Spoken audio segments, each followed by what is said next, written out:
বরগুনা জেলার জিপ্লট গ্রাম পঞ্চায়েতের বাসিন্দাদের সাথে প্রায় ৫ বছর ধরে এলাকায় ঘুরে বেড়ানো একটি হরিণের অসাধারণ বন্ধন তৈরি হয়েছে। বিভিন্ন কলেজ ছাত্রীদের দাবি, দীর্ঘ প্রায় ৪-৫ বছর আগে হঠাৎ করে একটি হরিণ শাবককে দেখতে পাওয়া যায় নদীর চরে। ম্যানগ্রোভ জঙ্গলে আস্তে আস্তে হরিণের শাবকটি বড় হতে থাকে। কখনো গৃহপালিত পশুর সঙ্গে মাঠে কিংবা এলাকার বাড়িতে ঢুকে বিভিন্ন ধরনের শাকসবজি খায়। মাঝে মধ্যে এলাকার মানুষের কাছে পর্যন্তও আসে।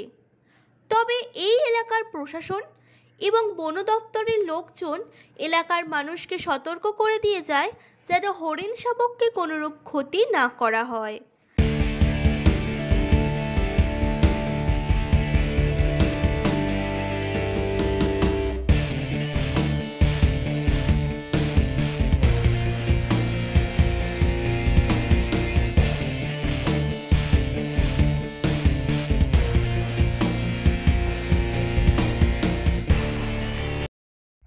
দেখছি তোমরা এই যে মাঠ রয়েছে, মাঠে গরু ছাগলের সঙ্গে হরিণ চড়ে বেড়াচ্ছে।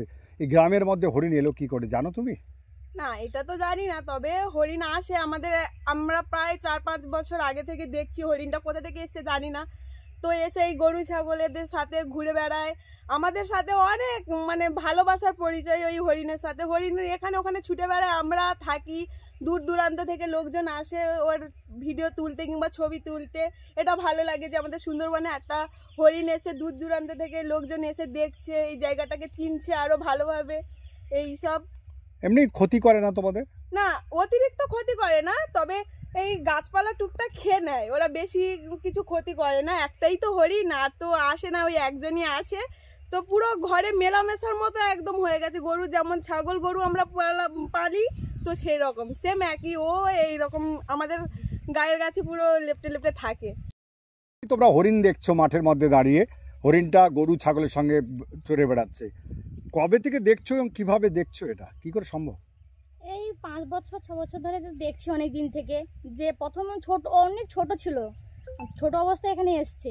তো যখন প্রথমে দেখতাম যে কোথা থেকে এসছে, কেউ বলতে পারছে না যে কোথা থেকে এসছে, কিন্তু এসছে, যেখান থেকে হোক এসছে। তো এবারে ভালোই লাগে। তখন পরপর এখানে আছে, খাচ্ছে, বড় হচ্ছে, নদীর ধারে পাতা খাচ্ছে। এখানে মিষ্টি পাতাও খেতে আসে, আছে, ঘুরছে, সবাই দেখতে আসে, আনন্দও লাগে। যখনই বারবার দেখি না কেন, তাও দেখতে ইচ্ছে করে, যে হরিণ দেখতে পেয়েছি, ছুটে আয়। সবাইকে বলি, দেখতে ভালোই লাগে। তারপর থেকেই এলাকার মানুষের কাছাকাছি থেকে তাদের আদর যত্নে বড় হয়ে উঠছে এই হরিণ। আর এই হরিণ নিয়ে এলাকার মানুষের উৎসাহের কোনো খামতি নেই।